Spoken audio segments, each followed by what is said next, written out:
Hey there, this is Henry of Hot Homes of Samson Properties, and in today's video we're going to go over something that oftentimes gets overlooked by home buyers, and that is timeline. Of course, you know when you want to move. Maybe you have a rent that's going to be coming out, or maybe there's a certain life situation that's forcing you to move, or maybe you just know that you want to be out by a certain period. Or maybe you have no deadline whatsoever, but you just know that if the right house comes along, you'd be happy to move. So let's actually talk about how long it actually takes for you to buy a house. I'm not talking about the home search process. That can take 1 minute or 1 year, 1 decade. You can search for however long that you want. But what I'm talking about is from the moment that the seller accepts your offer to the moment that you can actually start moving things in. Now, the amount of time that it's going to take highly depends on the type of loan that you have. So certain lenders can do extremely fast close, which might be 14 to 21 days.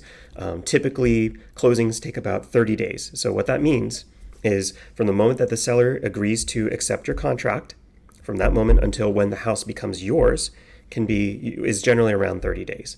If you use something like a VA loan or FHA loan, then yes, typically those will take about 30 days to close, with some exceptions here and there. However, there's some other circumstances that you might want to take into consideration. Many people are understandably in a situation where they would like to buy a house, but most of the cash that they're going to be using to purchase the house is locked into the equity of their current home, basically meaning they need to sell their house in order to buy their other house. So one of the common solutions that's come out in this current market is something called Rentback. Rentback is the process where you as the buyer are officially the owner of the house, but the seller is renting the house back from you for a certain amount of time. And that's all put into writing, predetermined. There's a security deposit. Everything is very, very official and not left to the imagination. The seller does not officially become a tenant, so there's no tenancy created, but the seller is allowed to occupy the property for the period of the rentback. Now, most lenders cap out the amount of the rentback period to 60 days. And why is that? Well, by that point, anytime further than that, then it might be considered more of an investment property, which is usually done at a different rate. So they want to make sure that you're actually going to move into the house in a timely fashion. So what does that actually mean for you? Well, if we're thinking on an average of 30 days to close, meaning, again, from when the seller accepts your contract to the moment that you become the owner, that can take 30 days, and it can be up to 60 days of rent back before you can actually move into the house. So that puts you about 90 days out.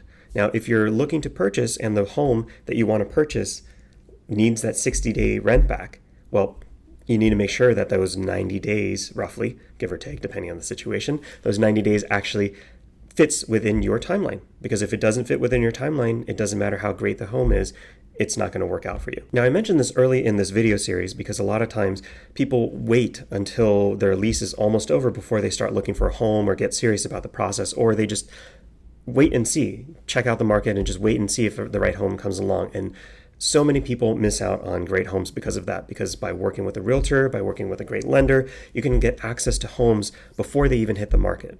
So if you have this feeling that homes just sit on the market for about 3 minutes before it sells, that's usually not the case. Usually they have somebody who is working very diligently for them, and there's a buyer that just comes along and acts very quickly, acts very aggressively, and that's what we do for our buyers. Now, in other situations, the seller might just want to settle as quickly as possible. So usually, again, those timelines will be determined by the lender or the title company because they are going to need a certain amount of time to do all of their work as well. But we can get you moved in 21 days from contract acceptance, or even faster if need be, but most of the time there isn't much reason to do that. So what do you think? Are you in a position where you can wait 90 days before you can move into the house, or are you more in a situation where you need to move a little quicker?